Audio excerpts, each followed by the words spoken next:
Hi guys, magandang gabi. Pauwi na. Ay, pagod. Nakakahingal. So guys, solo ko ngayon. Solo kong umuwi. Wala akong kasabay kasi mga ibang ano sila, mga ibang ship. Yung iba 12 to 9, tas kami yung 2 to 11. Ay, sorry, hinihingal ako.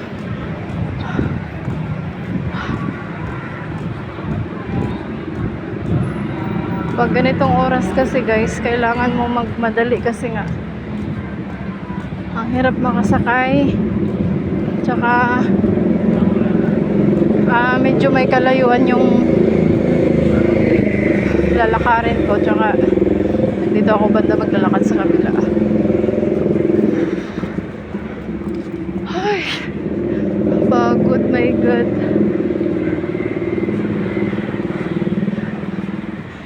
Dito ako sa kabila guys kasi kagabi may kasabay ako, tinuro niya sa akin yung diretso sa sakayan. Medyo malapit kumpara doon sa Agham.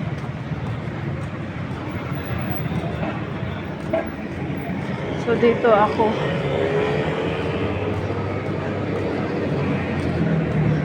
Solo ako ngayon. Wala akong kasabay.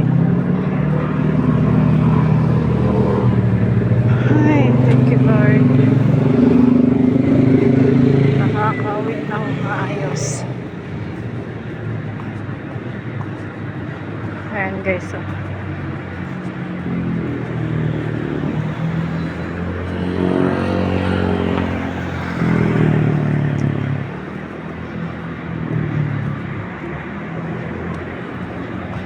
ngayon ko lang kasi nalaman to, ay kahapon ko to nalaman.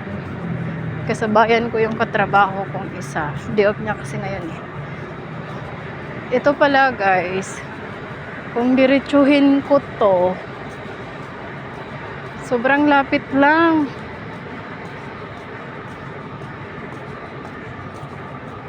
Yung pala yung parking. So, ibig sabihin pala, bago sila makapasok, chine-check pala din muna, no? Okay. Nasaan kasi ako sa basement. Nakakahilo, oh. Sobrang laki ng screen.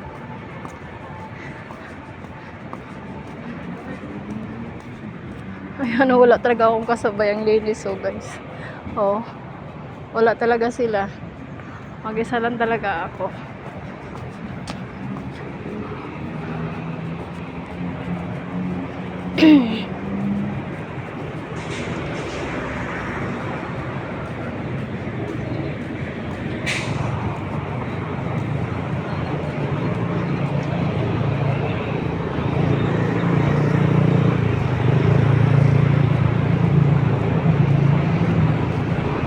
Grabe pa ako.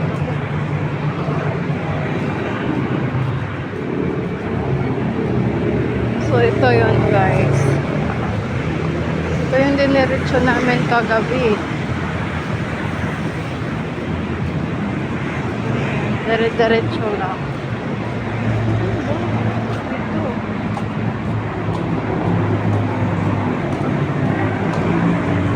Ay! Medyo nalito ako kasi nga kahapon doon kami dumiretso. Tapos pag ganun. So, yan guys. Lakad tayo papuntang sakayan. Medyo malapit na lang tong sasakyan ko ngayon kasi ay, shortcut. Medyo siya, medyo malapit kumpara dun sa kabila.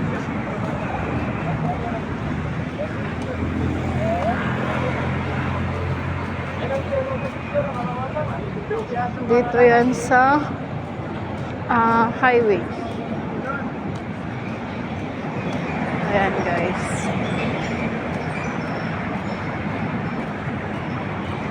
Nakaraan dito rin ako pero hanggang doon lang yung video.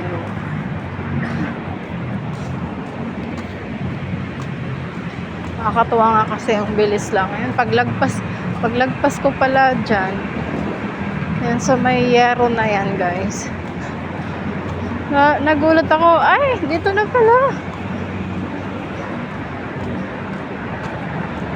Lapit lang pala. So, ngayon ko lang talaga siya nalaman.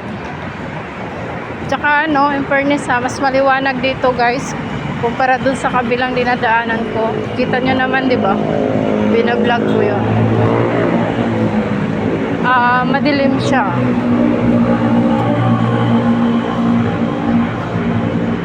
Madilim siya kumpara dito maliwanag. Kaya, hindi nakakatakot mag-cellphone. Tawid tayo. Dito tayo. I thank you, Lord. Natapos yung 8 hours.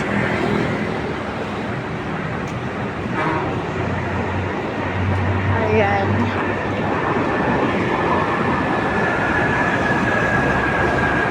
Ayan ang MRT! Last na yan! Ang last kasi ng MRT, guys, alas 10. Ano na yun sila, parang clearing. Yun yung last. Clearing na yun. Hindi na yun hindi na yun nagpipick up ng pasahero. Clearing na sila.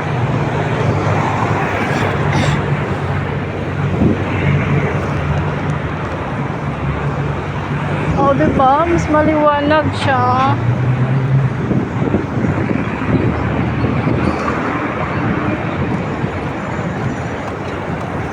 Oh. See? So, ayan guys. Doon sa unahan na yung sakayan. Tsaka hindi pa mahirap sumakay. Kasi lahat ang ingay ng motor. Lahat ng jeep doon tumitigil para mag-antay ng pasahero. Kaya nakakasakay ako kagad.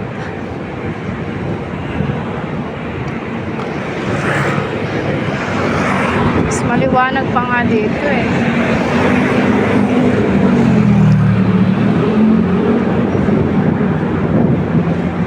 Hindi siya nakakatakot, promise. Nakakatakot lang yung sasakyan kasi mabibilis kasi highway to siya, guys. Tsaka pasaway ako, wala ako sa pedestrian lane. Nasa bike lane ako. Pasaway.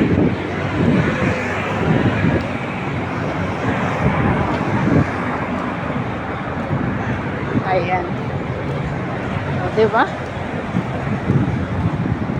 Hindi siya hindi siya mahirap.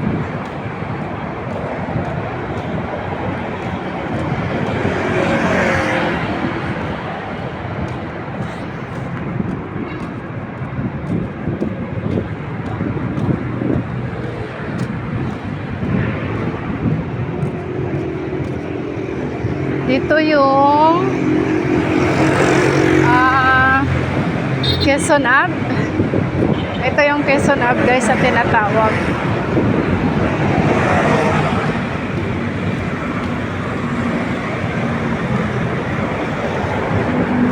Nasa na pala ako mula trabaho. Nasa 9 minutes na ako naglalakad. Ang pagod. Lakad-lakad na sa trabaho, lakad pa uwi. Pero okay lang, ganoon talaga ang life natin sa mundo. Hanggat tayo nabubuhay, we're on sacrifice.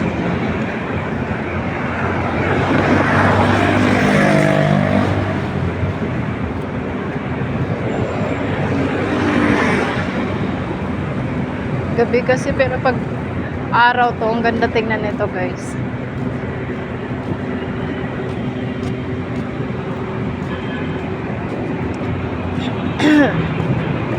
O, di ba mas mabilis?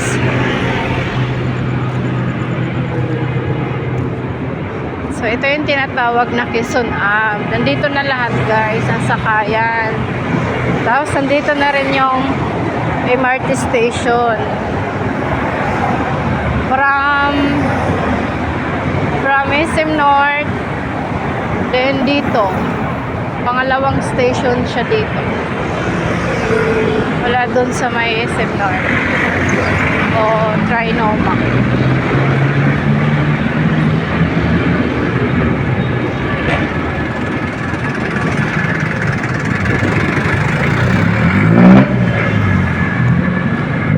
So, maging pasaway tayo, tawid tayo. Ah, yung bilis ni Kuya.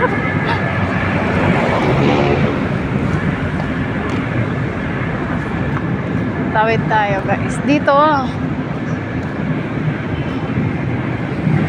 Ito na yung sakayan, guys. Doon tayo sa kabila. Ito yung papuntang Quiapo. Ito mga naka-stop na ito papuntang Quiapo.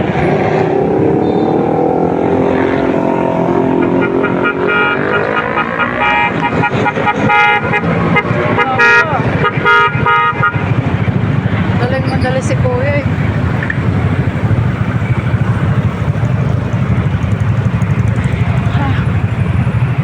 Naka-stop pa nga. Panay busina. Porado.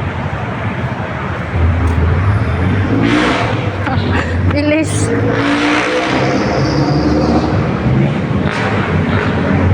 So, ayun, no? So, guys, ito na siya. Dito na ako sasakay. Yung mga nakapilang jeep. So, ayan.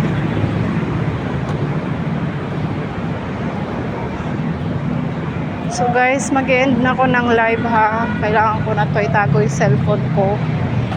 Kasi hindi natin alam yung mga katabi natin pasahero eh. So magpapasalamat ako sa lahat ng nakasuporta sa aking channel. Tsaka